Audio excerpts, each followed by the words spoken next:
Chilling tales for dark nights.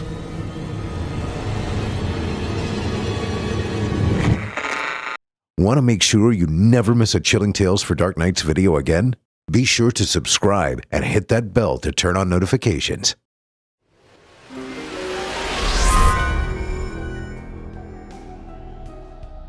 This episode of Chilling Tales for Dark Nights is brought to you by Fume.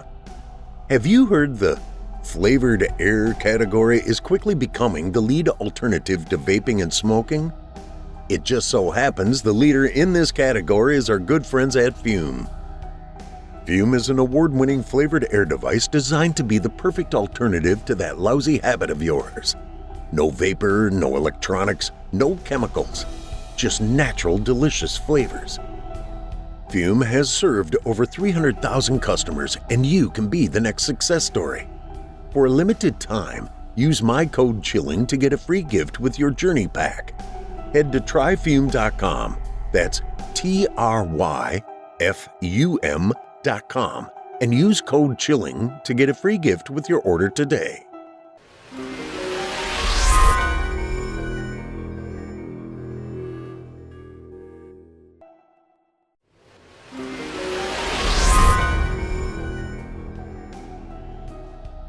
This episode of Chilling Tales for Dark Nights is brought to you by Acorns. Investing money is an intimidating idea for many people. As busy as our lives are, who's taken the time to research how and where to put their money? Even the jargon is scary to me. But Acorns makes it easy to start automatically saving and investing for your future. You don't need a lot of money or expertise to invest with Acorns. In fact, you can get started with just your spare change. Head to acorns.com/chilling or download the Acorns app to start saving and investing for your future today. Paid non-client endorsement or client testimonial. Compensation provides incentive to positively promote Acorns. Investing involves risk. Acorns Advisors, LLC, and SEC registered investment advisor. View important disclosures at acorns.com/chilling.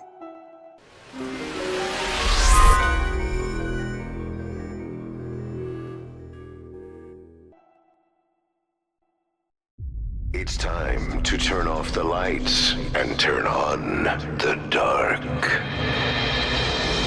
Chilling tales for dark nights.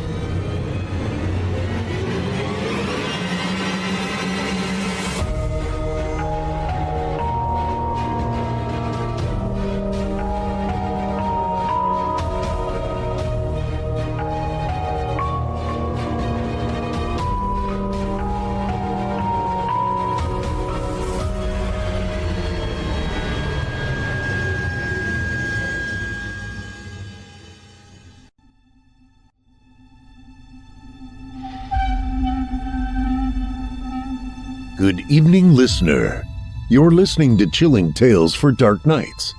On tonight's edition, we invite you to leave behind your safe reality and descend with us into the frightening depths of the most terrifying imaginations with an audio adaptation of frightening fiction about willing weapons. I'm your host, Paul J. McSorley, and tonight and every other Wednesday night, I'll be your guide as we traverse the dimly lit corridors of your darkest dreams. Joining us tonight to help bring to life the frightening fiction of Dirk Stevens is none other than your host of the evening, Paul J. McSorley. Now, get your ticket ready, take your seat in our theater of the minds, and brace yourself. It's time to turn off the lights and turn on the dark. Our tale this evening is written by Dirk Stevens and performed by Paul J. McSorley. In it, we meet a man taunted by a vexing voice while on the job, and the precarious situations that occur as a result. Now, without further ado, I present to you, Meme.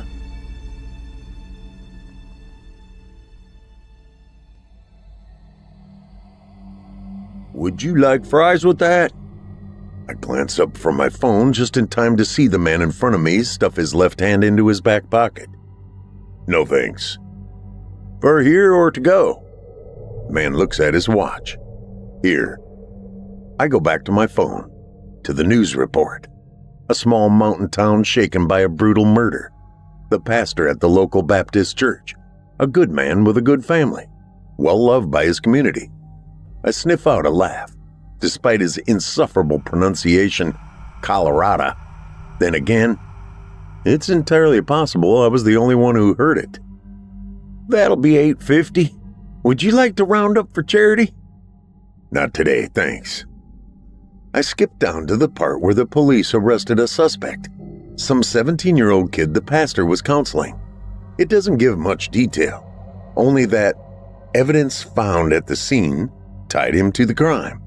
I switch off my phone and drop it into my pocket. Of course there'd be evidence. The kid was at his house about 3 times a week for the past 6 months. The man at the counter pulls his card from the reader, tucks it into his wallet, and slips the wallet into his back pocket. His right back pocket. My eyelid twitches. I watch him take his receipt, fold it, and slide it into the pocket his wallet should have gone into. I don't get it. Why would anyone do that? You know why. I nod, hiding the motion by scratching my nose. I do, and I know what it means. What I have to do. They're everywhere, Tom. I know, hiding in plain sight, unnoticed, and it's up to me to stop them. I'm the only one who can, the only one who knows, the only one who sees. No, not the only one. We are legion, but secret. The man takes his cup from the cashier and walks over to the soda fountain. I don't watch him. I don't have to. I just have to keep track of him, pattern him, find the right moment. Providence will guide me, as she has so many times before, and protected me from harm that I may continue to do my work. Find those who walk among men but are not of Adam's seed, and send them back to hell. That is your task, the purpose for which you were chosen. I step up to the counter. Good morning. Smiling, I glance up at the board, order a strawberry shake, a large fry, and get it to go, leaving the bag behind. I don't look at him when I pass on my way to the door, only when I turn around to push it open with my back. But it's a momentary thing. A simple sweep of the room and I'm gone. As far as the car, anyway. I climb behind the wheel, drop my shake into one cup holder, jam my fries into the other, and adjust the mirror so I can keep an eye on the door. Then I stick the key in the ignition and turn it to accessory to crack the windows. The lot's too full for me to guess which car is his, so I'll just have to wait. Which reminds me. Arching up off the seat, I fish my phone out of my front pocket and shoot Frankie a text. Got a new lead. Her response comes almost as soon as I hit send. Anything Coca-Cola? I pop a fry in my mouth. IDK. Just got an address. Probably just some old guy with a lot of junk. We don't need junk, LOL. Only treasures. Remember the list. I respond with a laugh emoji. Will do. And toss my phone in the seat beside me. But that's Frankie. She's a great manager. Hell, she's the reason our junk store turns a profit. Me? I'm just the guy with the panel van and nose for deals. The picker. I stuff a few more fries in my mouth and wash it down with a sip of frozen strawberry goodness, all the while keeping an eye on the door in my driver's side mirror. The shop's more of a side hustle anyway. Or at least it is now. Sort of a great way to stay on the road. On the hunt. It's good to know you still have your priorities straight.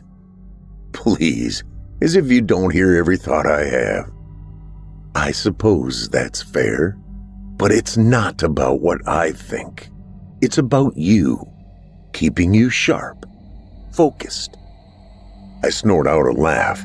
The pastor makes 93 this year. I'm not even counting the people they may have corrupted, the ones the police pulled out of circulation, like that kid they charged with his murder. Ah yes, you've done well, yet be careful. Even in prison, their seed can spread. It's by my hand you've avoided suspicion. not your own prowess. Smirking, I take another sip of my shake. Not your counsel? Not counsel alone, Tom. You have no idea. The voice gasps. He comes. Follow him from ahead. Focused on the mirror, I slip my shake back into the cup holder and watch him climb into an off-gray SUV. The brake lights come on. I'll have to hurry to get in position. I back out, drive around the building, and wait for him at the exit using the opportunity to readjust my mirror. But the voice is right. Front is better at first. They never suspect they've been marked if I follow from in front. He takes his time pulling around, but traffic's light. I pull out onto the street with no trouble, and he follows suit only a few seconds later, completely unaware he's being watched. Stalked like a gazelle. Just the thought sends a ripple of goosebumps racing down my arms. This is what I love, what I live for. The hunt. Careful, Tom. If he notices, if you worry him, the game is up. No worries. I slow down to let him pass. This is a dance I know well, and I have all day. 2 more cars glide by. I adjust my speed to keep pace, to keep him in sight. It's all about being in the moment, enjoying each step. The car in front of me slows. I pass and fall back in line. Whatever is required to keep him in view, to remain unnoticed. Foreplay. I'm 4 cars back when he turns onto a side street. I follow just in time to watch him pull into a parking lot. It's a brown brick building, black windows, some office complex, but no sign. I drive past to another lot a few buildings down, turn around and head back. There's another lot on the other side of the street, a shopping center. I pull in and park near the street, next to a shrub, but where I can get a decent view of his lot. Switching off the engine, I grab my phone and bring up the map. GPS pings me at 127 South Washington, which tells me exactly what I need to know. The address of the building across the street. I type it into Google and the name of the business, their homepage, scrolls up. Abercroft & Associates, a law firm. I open the homepage. A black and white image of a man being pulled out of a twisted wreck fills the screen, followed by their slogan, "If you've been injured in an automobile accident, come to the team with a proven record of success. Come to Abercroft & Associates." Below, it gives the office hours and a list of lawyers, complete with pictures and contact information for each one, including his. I have a name now. Robert J. Abercroft, trial lawyer. I snort out a laugh. He's an ambulance chaser. I switch over to GPS and scan the parking lot for his SUV. Sure, I could find out everything I need to know with a few taps on the screen, but I've already gone as far as I'm willing to go online. A cursory glance of his law office's homepage won't draw attention, but a specific search would. Not to mention suck the fun out of everything. I spot his ride over near the door and check the time. 1:30, hours before the office closes. Might even have time to head over and check out that pic I told Frankie about. You're making assumptions. You don't know when he'll leave. You should stay here. Patience. But I have other obligations too. Besides, even if he leaves while I'm gone, I know where he works. I'll just come back tomorrow. I punch the address for the pic into my phone. It comes up just under 3 miles away. Perfect. You're taking too many risks. Very well. I shall await your return. Do what I can to delay his departure until you arrive. Sounds like a plan. Slipping my phone into the cradle on the dash, I start the engine. This should be interesting. I haven't done a lawyer before. Pick. I roll up to a dilapidated, white 2-story building in what looks like a forgotten corner of downtown. Cracked paint curls off the brickwork like a reptile shedding its skin. Brown paper hangs to the inside of what once were sprawling display windows. Just a few blocks off 18th Street Mall. less than 300 yards from the shops that replaced it. Like an old dog, no longer useful, waiting to die. I shake my head, jam the shifter into park, and switch off the engine. I got the address from a guy at the coffee shop yesterday, one of the regulars. The same group you'll find in every cafe all across America. Old men ready to share their life stories with anyone who happens by. Like the building, unseen by most. But not me. I love hearing their stories, perusing their secret treasures. I climb out of the van, make my way to the door and knock.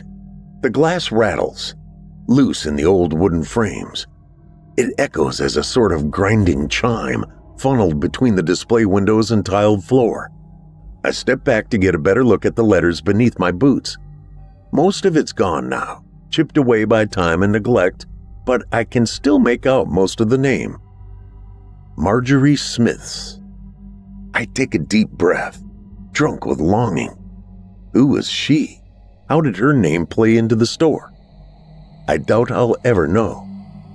The door rattles, pulling my eyes from the tile.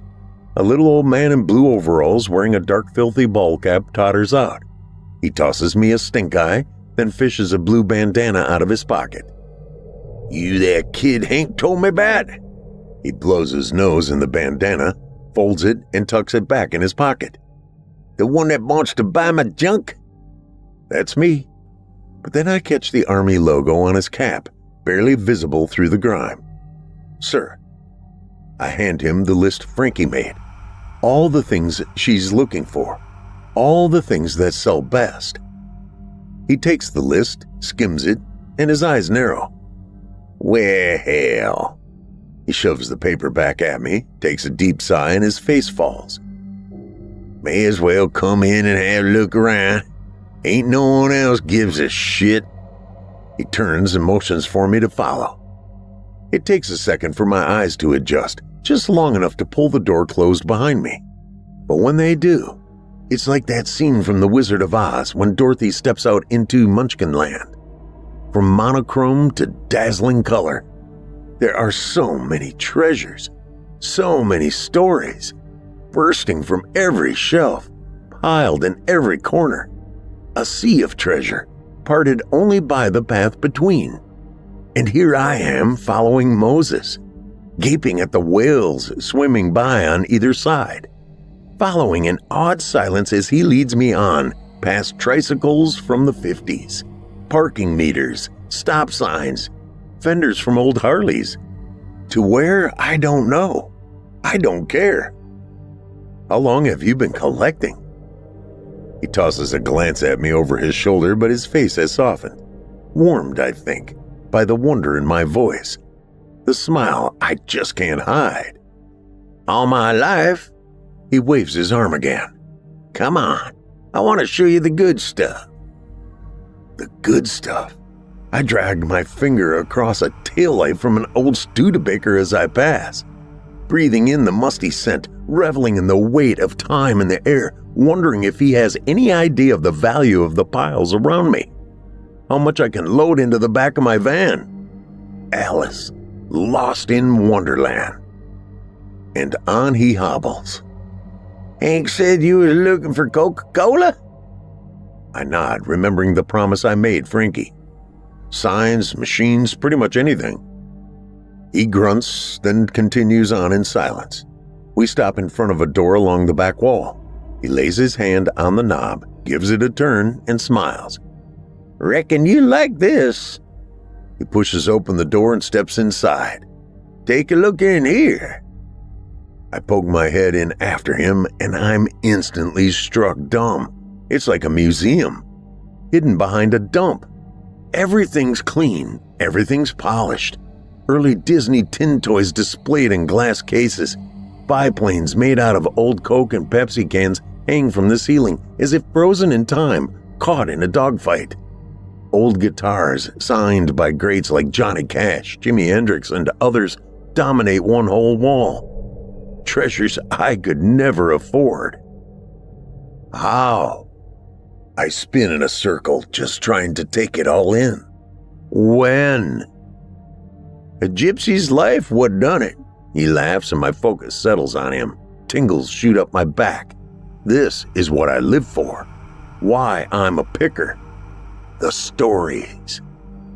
Dad wanted me to go to college, take over the family business. Pulling the bandana from his pocket, he shrugs.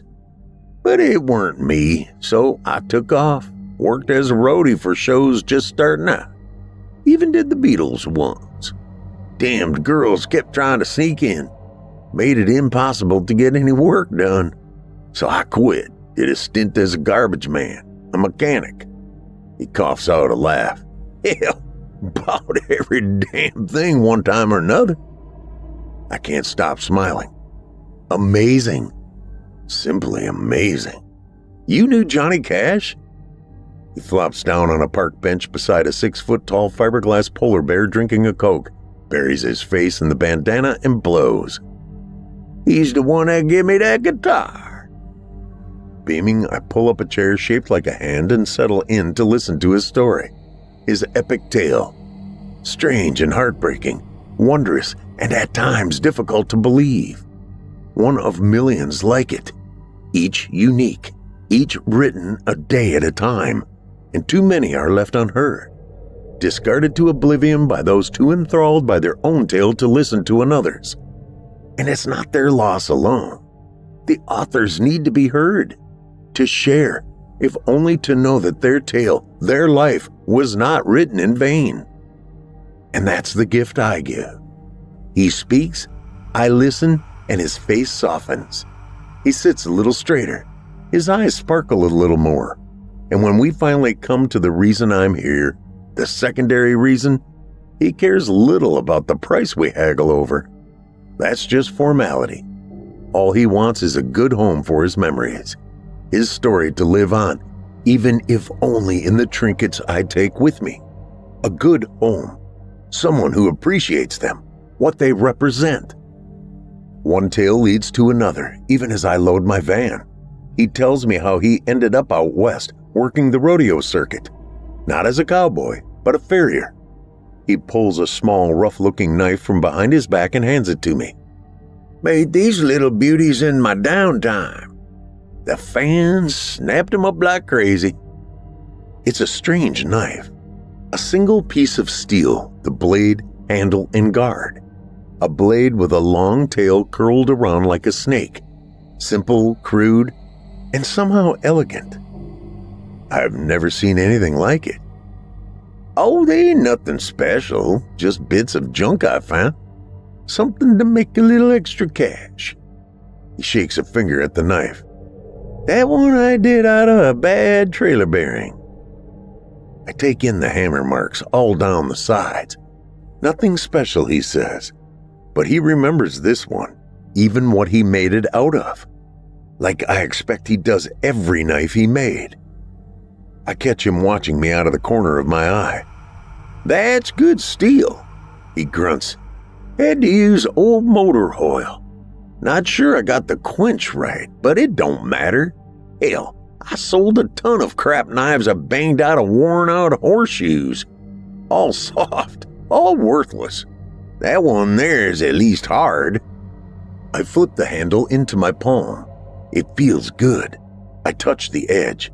It catches in the ridges of my fingerprint. Better than it looks, and razor sharp. I can't resist giving it a flip. The balance is a bit off, but still quick and agile.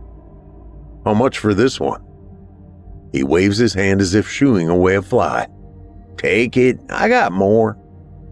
There's no sheath, so I toss the knife onto the passenger seat along with Frankie's list, thank him, and continue listening as I work. I leave with a full van, a new friend, and a promise to look him up the next time I pass this way. And as I lose sight of him in the mirror, tears sting my eyes. I wish I had more time to spend with him. But I'll be back. I keep my promises. Yes, you do. I glance up at my phone, clipped in its cradle on top of the dash. 4:30. I'm tight on time, but I haven't forgotten. I reach the intersection and head for the office building. For Abercroft and Associates. Robert Abercroft, I whisper. I wonder what story he would tell. He is a monster, clothed in human flesh. He has no tail. But even monsters have stories, don't they? How did he come to this world? What was his existence like before? What are their plans? How do they see us? As food? Slaves? I have so many questions. So curious, you've become so willful. Your penchant for tales has always been your greatest strength and weakness. When dealing with their kind, curiosity is dangerous. To hear Abercroft's tale, or anything he said, would be to risk becoming infected yourself. I nod, but not really sure I understand. Understanding is not required, only their destruction. That much I do understand. I pull into the lot across the street from Abercroft's office, switch off the engine, and pick up the knife. Still, I wish there was another way. I lick the back of my hand and shave the hair from my skin to make sure the knife is sharp. Ready. Spirits or not, their hosts' faces still haunt my dreams. So confused, so frightened. If they are creatures of thought, if they live in the mind, in belief, then maybe I don't have to kill the host. Maybe changing their way of thinking would be enough. Maybe different thoughts and attitudes would be poisonous to them. It is a certain way of thinking that makes the host susceptible. True. But once the mind is infected, it cannot be undone. The parasite fortifies its position, consuming the host's psyche, until all thoughts are bent to serve its purpose. But enough. Behold, your prey approaches. I glance up from the blade just in time to watch Abercroft open the back door of his SUV, toss his briefcase inside, and shut the door. Fortune favors you. Had you delayed a few minutes more, he would have slipped through your fingers. You should have obeyed. You should have waited. You're being dramatic. He's still here. I didn't miss him. Besides, it took hours. I would have drawn more suspicion sitting here.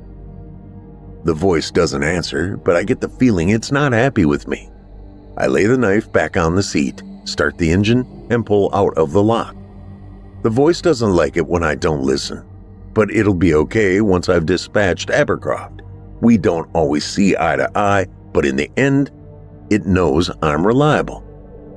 You have been, until now. I reach the curb cut a few moments after Abercroft. He turns and I follow.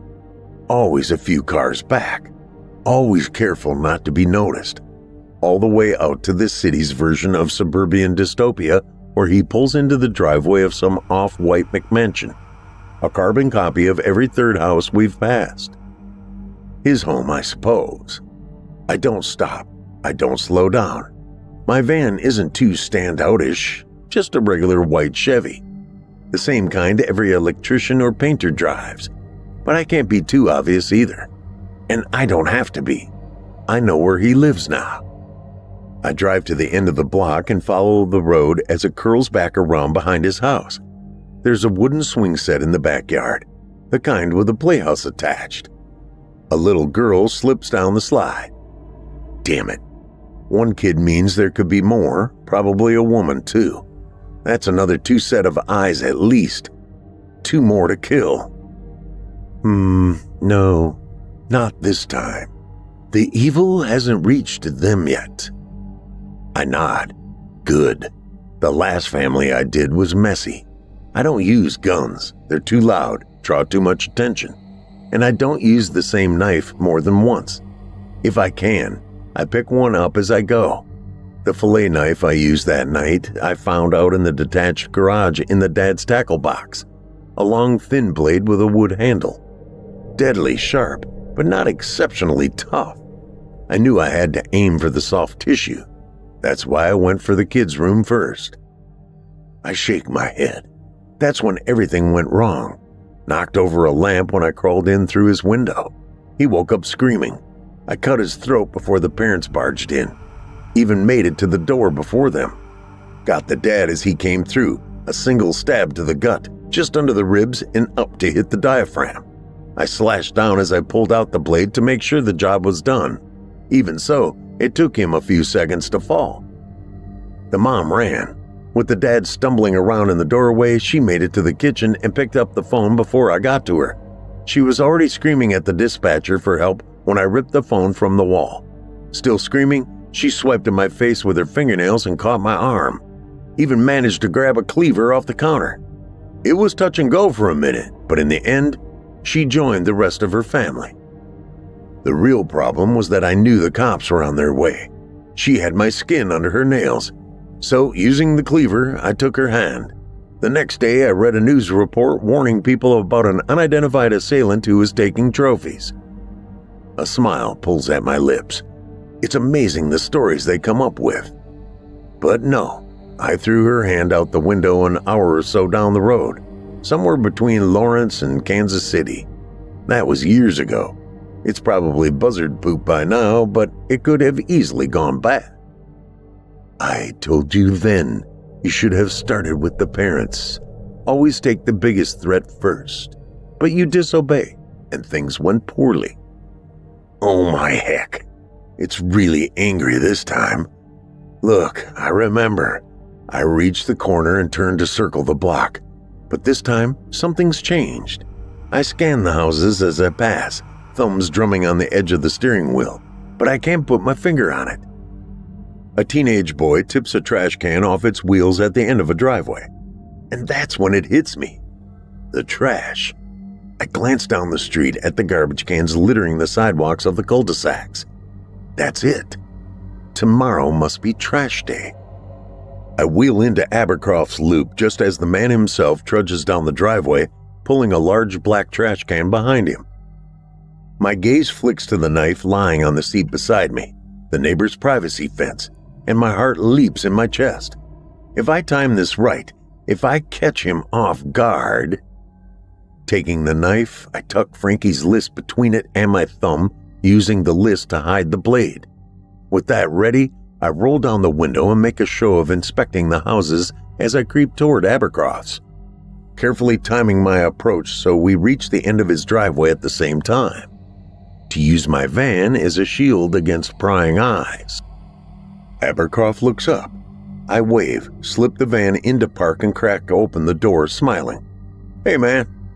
I slide off my seat, pause, and squint up at his house, pretending to check the paper in my hand as I step toward him. I'm sorry, I hate to bug you, but my phone's on the fritz, and these subdivisions... I give him what I hope looks like an exasperated shrug. Abercroft tips his can off its wheels and laughs. They take some getting used to, I know. He steps closer. What's the address? I take the paper in both hands and search for the address that isn't there.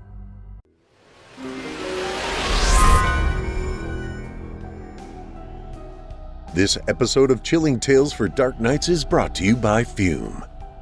Did you know the average amount of weight people gain after dropping that bad habit is 5 to 10 pounds? It's that oral fixation, folks. Once you're accustomed to popping something in your mouth all day, it's only natural you turn to the cookie jar. But you know it's really low in calories and fills the same need? Air.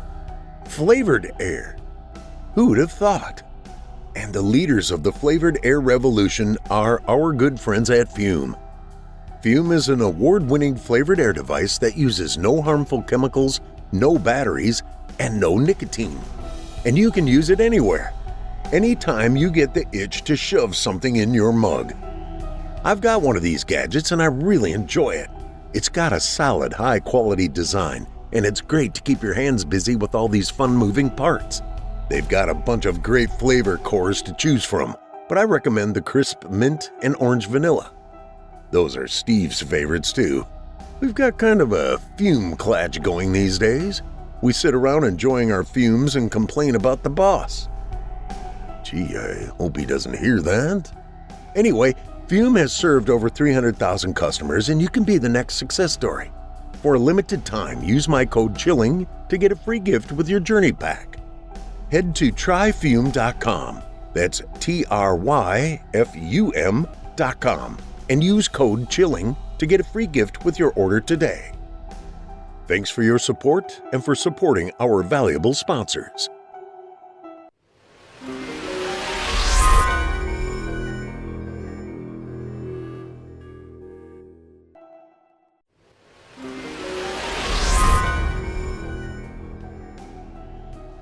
This episode of Chilling Tales for Dark Nights is brought to you by Acorns. You ever been around a group of people talking about their investments? If you're anything like me, you feel like a stranger in a strange land. Sure, the idea of investing can be pretty intimidating. Many of us don't even know where to start. But that's where our friends at Acorns come in. With Acorns, even a layman like myself has a chance to make my money grow. Acorns makes it easy to start saving and investing for your future. You don't need a lot of money or expertise to invest with Acorns. In fact, you can get started with just your spare change. Acorns recommends an expert-built portfolio that fits you and your money goals, then automatically invests your money for you. The thing I love about Acorns is it makes saving and investing easy. You can invest spare change, invest while you spend, earn bonus investments while you shop, and more. Remember, small actions today can potentially have a massive impact on your future. From acorns grow the mighty oak, after all. So, let's grow some mighty oaks. Head to acorns.com/chilling or download the Acorns app to start saving and investing for your future today. Paid non-client endorsement or client testimonial. Compensation provides incentive to positively promote Acorns. Investing involves risk. Acorns Advisors, LLC, an SEC registered investment advisor. View important disclosures at acorns.com/chilling.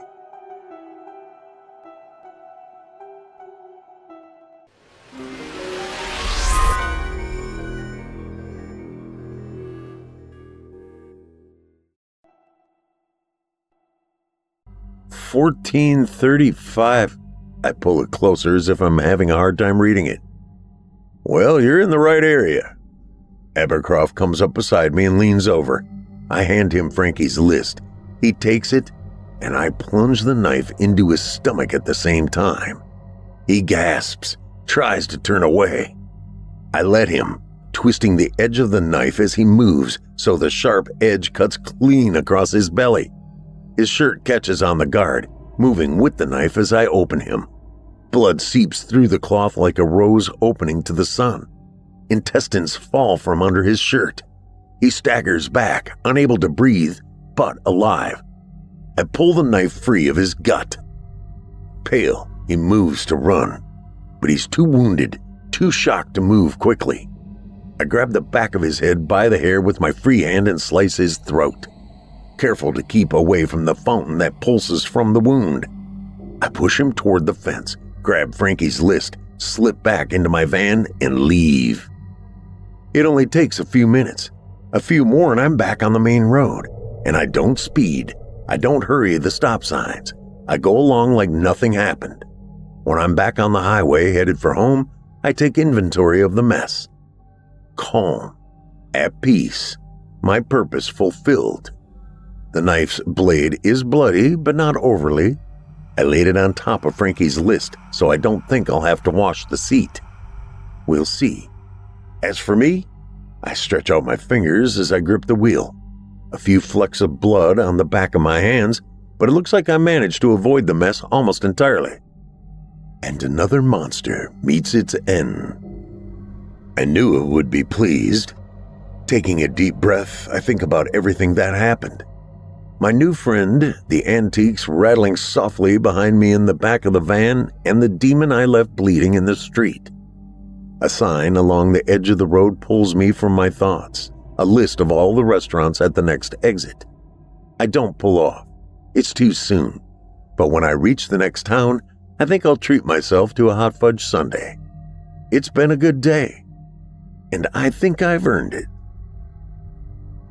Detective Jeffrey O'Malley. I don't know, Jeff. Callan sighs. With one hand, he massages his eyelids, groans, then pulls his palm down his face, like he always does when he's had more than he can handle. This one doesn't feel right. I squint at the man waiting on the other side of the glass, study the way he sits, the expression on his face, how he does his hair, the way he dresses. And I have to admit, he's not what I expected. You sure you got the right man? Callan stuffs his hands in his back pocket and shakes his head. It was his van. The house across the way got it all on the doorbell cam. The Vic taking out the garbage, van pulls up, stops for about a minute, and when it leaves, he snorts. Oh, it was his van, all right. No doubt about it. But hell if I know he was driving it. Lifted his prints from the steering wheel, but forensics is still going at it. I nod. You question him at all? Not a lot. Talked to the business partner when we picked him up. Seemed like a nice girl. Genuinely shocked when Callan takes his eyes from the suspect for the first time since I entered the room to look at me. He just seems like a really nice kid. I mean, I know what it looks like, but I searched the records up and down. He never had a run-in with Abercroft near as I can tell. Nothing in court. Nobody in common. Hell, I don't think they even knew the other existed. I thumbed through the file again. Tom Small, 28, half-owner-operator of an antique store just outside Columbia, Missouri with Francine Frankie Williams. Frank and Tom's monster deals. Despite myself, I smile. Cute. Frankie had a DUI a few years back. 3 citations for drunk and disorderly from that same time period, but nothing recent. Tom has a few parking violations in the last year, but neither has a criminal history. They both graduated the same year from Columbia High. Tom with a 3.8 GPA, Frankie a 3.5. He was a member of the chess club. Neither of them went to college. Tom volunteers at the thrift store on weekends. He's active in his church. Damn, I snort. I ought to introduce him to my daughter. Callan turns his eyes on me. He doesn't speak. Doesn't have to. Already know what's eating him. Something's telling him this guy's the killer, but nothing adds up. His gut doesn't match the facts. And it's not just a tiny difference, but polar opposites. That's what's eating him. Callan groans, turns back to the suspect and rubs his chin again. Yeah, that'd be great.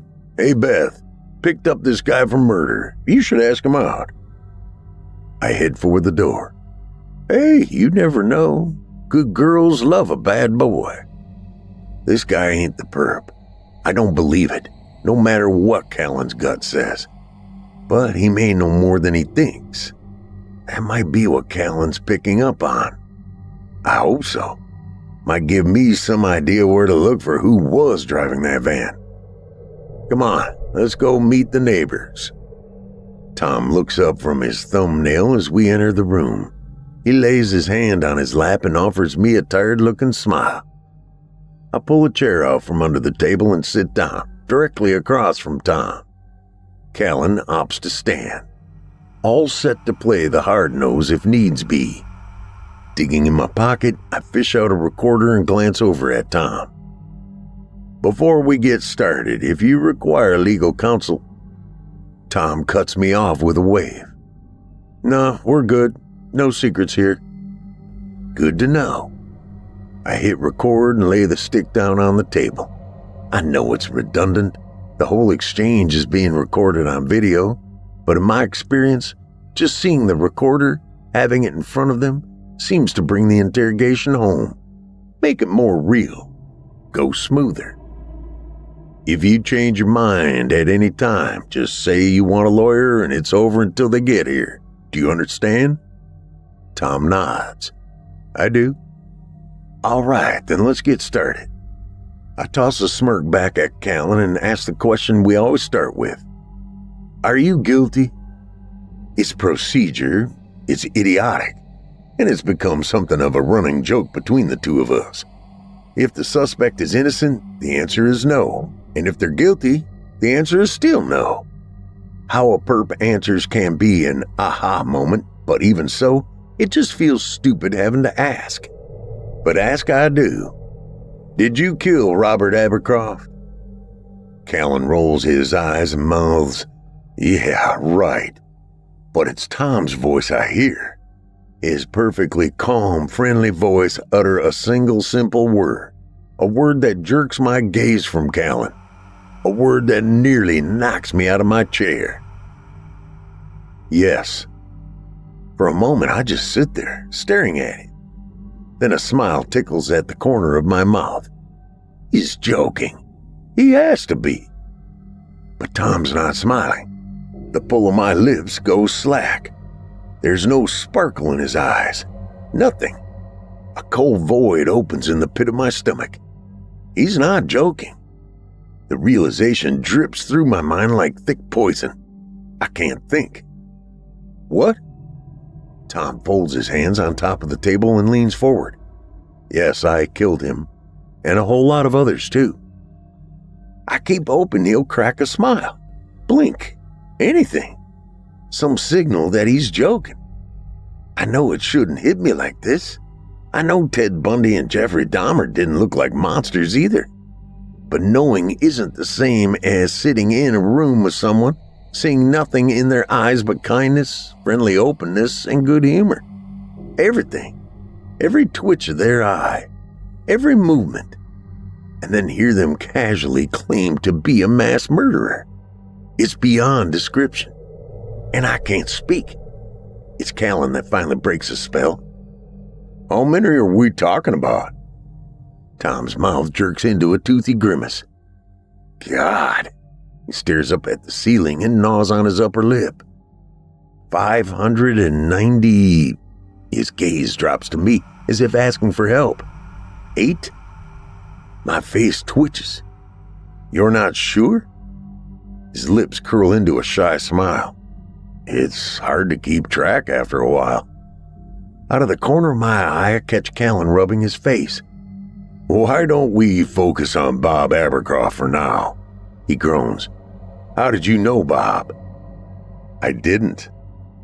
The echoes of my training claw their way through the shock clogging my mind, almost as if watching myself from above. I clear my throat. Then, why did you kill him? Tom's gaze drops to his folded hands. He raises his fingers and lets them fall against the table. Because he was evil.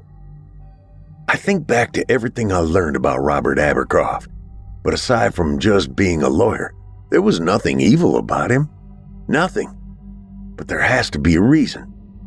Road rage. He gave Tom the finger. Cut in line at the store. Something. What makes you say that? Tom meets my gaze. The signs.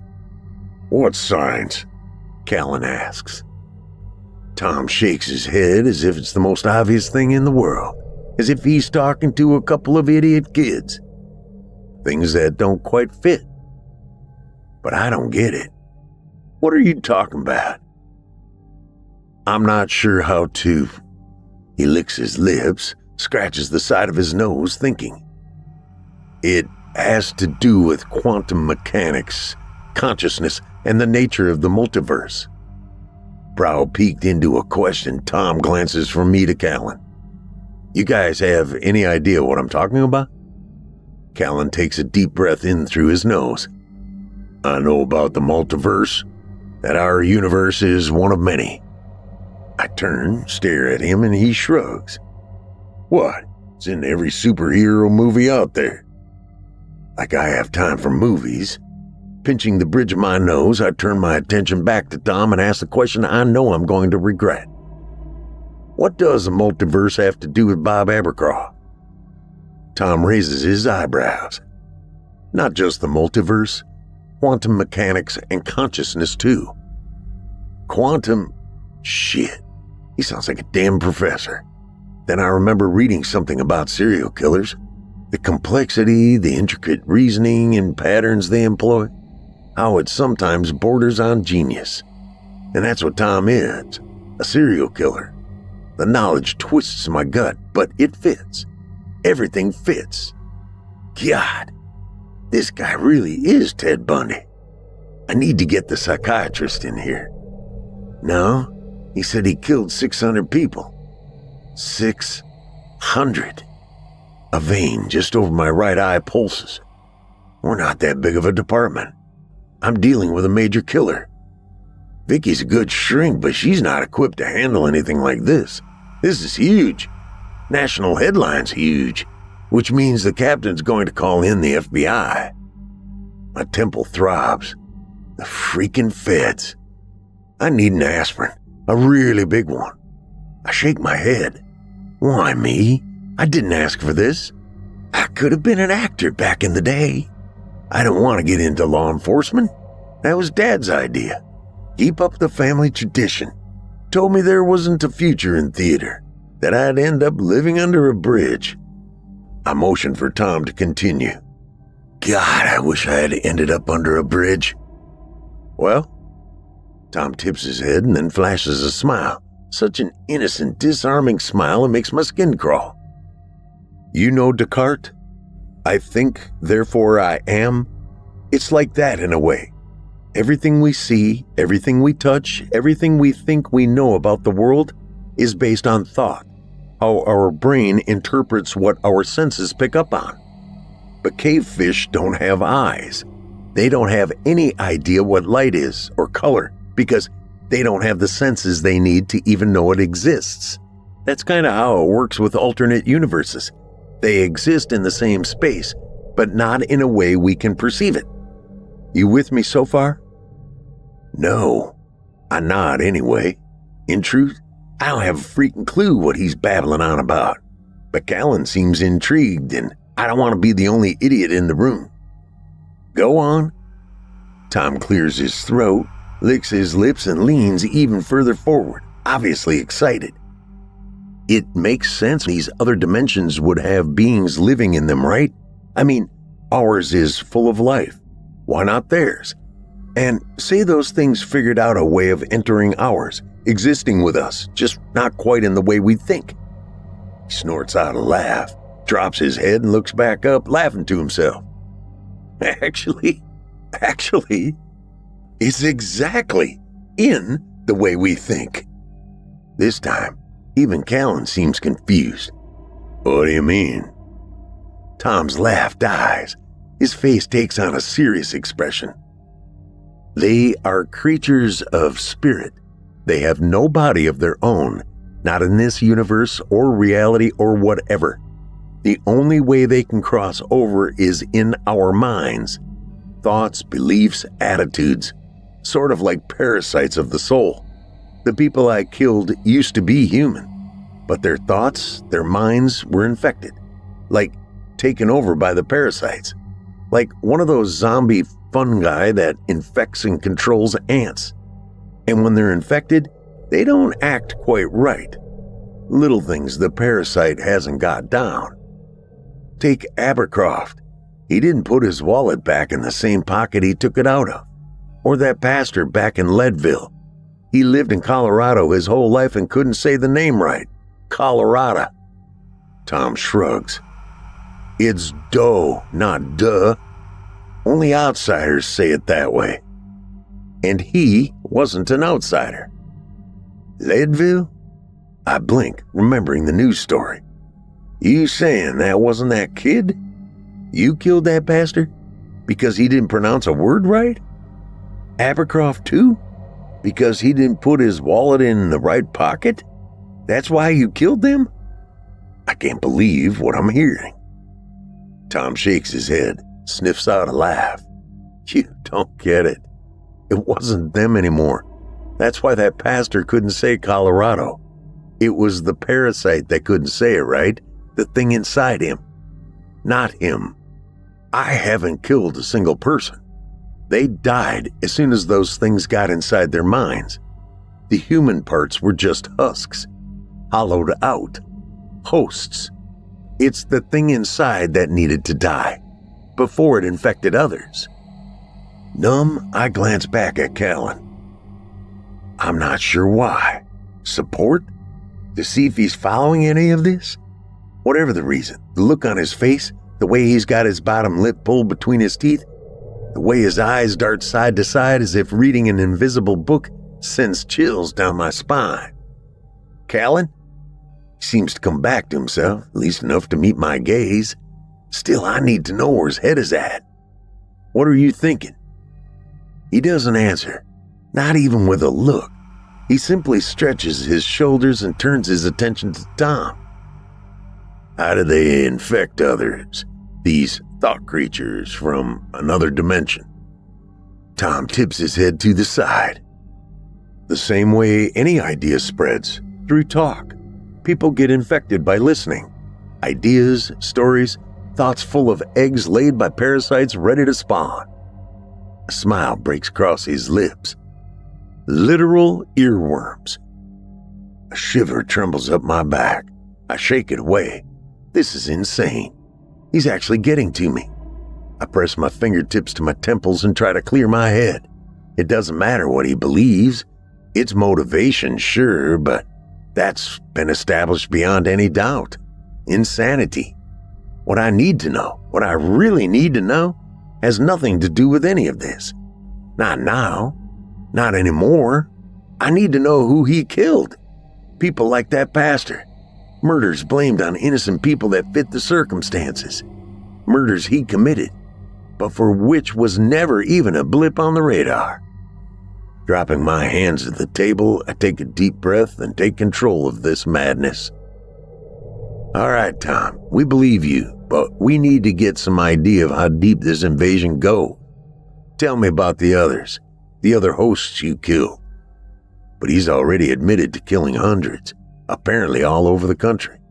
This isn't going to be just another late night. This is going to take days, weeks. Do you remember the first host you killed? Tom's brow peaks. Yeah, like it was an hour ago. I'm not sure how long we sat there, asking him questions, listening to him describe each murder he committed in the same way people talk about the weather or the game last night, as if it was normal. I went to the store to get eggs. A guy came out with his shirt half untucked, so I tailed him to his house, took a knife from a drawer in his kitchen, and cut his throat while he slept. Can I get some coffee? But after 25 confessions, 6 of which were kids, one for riding a pink bike, another for kicking a soccer ball with his toe and out the side of his foot, how he cut them into tiny pieces and scattered them along the highway, all described in detail, all without the slightest hint of rage or remorse, confessed through a friendly smile, told with the same charming demeanor he wore when I first laid eyes on him. It's like watching a kitten eating a corpse, purring as it chews. Every word burns like acid, and I can't take it anymore. I push back from the table. That's enough for today. Clicking off the recorder, I slip it into the inside pocket of my jacket and force myself to my feet. I don't think I have to tell you, you're not going anywhere. Keep you here tonight. Try and verify your testimony and pick this up later. Tom nods. Okie dokie. Until tomorrow then. Callan tosses me a strange expression I can't quite describe, but somehow matches exactly how I feel. Numb, flayed, sick, angry. All at the same time. There is no word. One more question. Callan grunts. Why? You didn't have to go into any of this. Why did you? Tom shrugs. I got caught. I mean, I might run into a few of the monsters in prison, but I'm pretty much out of the game. Someone needs to know what's going on, how many of those things are out there. Someone who can take up the fight. Otherwise, we're all lost. I pat Callan's shoulder. He turns his head, his face still twisted into a confused, horrified mask. I nod at the door. Neither of us says a word. Not until the door closes behind us. Until we're back on the other side of the one-way glass where Vicky, the captain, and a few faces I haven't seen before are waiting, staring at Tom through the window. Callan steps in behind me and I close the door. Vicky shakes her head, offers us a tired, lopsided smile. How are you holding up? I shake my head. I don't know. This guy... She smooths an eyebrow with her pinky. Callan? He takes a deep breath, pulls his hand down his face, and nods. Yeah. I gotta say, she sighs, I'm impressed. The level of professionalism I saw in there was nothing short of heroic. She folds her arms over her chest and goes back to watching Tom. He's dangerous, on a psychological level. I don't think it's safe for any one person to question him too long at a time. I recommend taking it in shifts. The captain huffs out an almost unintelligible, "Ah, hell," groans and props his hands on his hips. Like we're gonna have a say in any of this anyhow. He squints at Callan, then me, and tugs at his ear. You two go home, get some sleep. I'll have Frank and Donnelly do some digging. See if there's any truth to what this guy's saying. Hopefully he's full of shit. Either way, Abercroft's murder's already gone public. His law firm's loaded for bear. He stops, stares at everyone in the room in turn before adding, Dot your I's, people. The big boys will be here tomorrow. Let's see if we can't give them something they can use to fry this son of a bitch.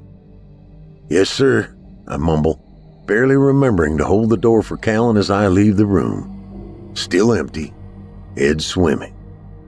Callan bumps into me on the way through, mumbles, sorry, and stumbles down the hall pinching his nose. All the way to the drinking fountain.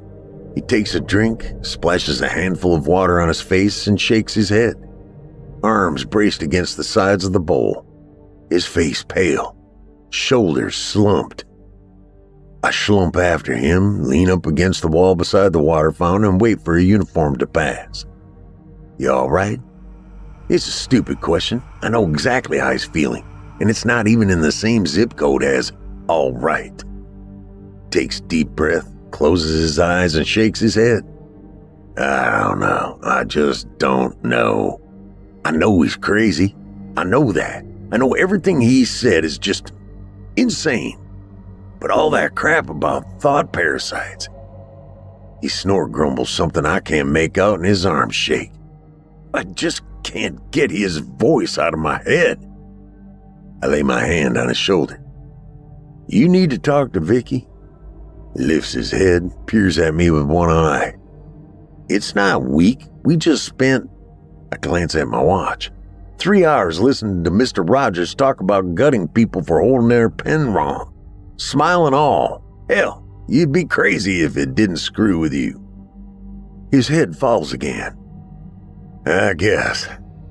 He pushes up from the drinking fountain with a long groan. I think I just need a beer. Or 6. I'm headed over to the Rusty Spur. You coming? I shake my head. The recorder taps against my chest, full of things I need to hear again, to go over, if only to settle the doubts in my own mind. Nah, the Godzilla marathon's on tonight. I've got a date with a recliner and a stack of nachos. Callan cracks a half smile. To each his own. See you tomorrow. Tosses me a finger wave, turns, and stumbles off down the hall. But as I watch him go, it occurs to me his wave is off. A roll of the fingers. Not his usual 2-fingered chop. Enough to spark a single thought in the back of my mind. A new voice. Tom's voice. Something's changed about him. What if Tom wasn't crazy? What if he was right?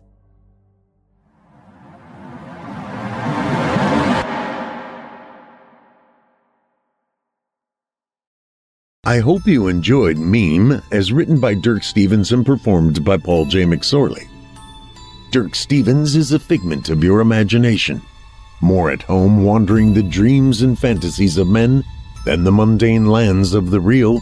He serves as an intermediary only, writing the stories of those whose consciousness allow him entrance. On to the shows. Longtime resident Otis Gyrie has his very own show here on our network, Scary Stories Told in the Dark, which you can hear every Sunday night.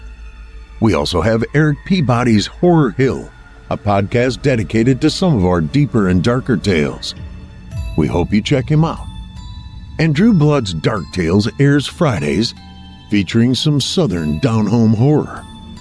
And don't forget to check out the Fear from the Heartland archives, featuring more than 120 episodes. Well, friends, our weekly descent into the depths has just about come to a close. But before we go, I'd like to take a moment to thank you for joining us tonight, and remind you to take a moment to stop by our iTunes page and leave Chilling Tales for Dark Nights a 5-star review and a kind word. And follow us on Facebook, Twitter, and Instagram if you haven't already. And of course, subscribe to us on YouTube, where you can find an archive of our work going back to 2012. And consider signing up as a patron at our website, chillingtalesfordarknights.com, to show your support and get all of our content ad-free. I'm your host of the evening, Paul J. McSorley, and it's been a pleasure. Tune in again next week when we once again turn off the lights and turn on the dark. Sweet dreams, listener. Sweet dreams.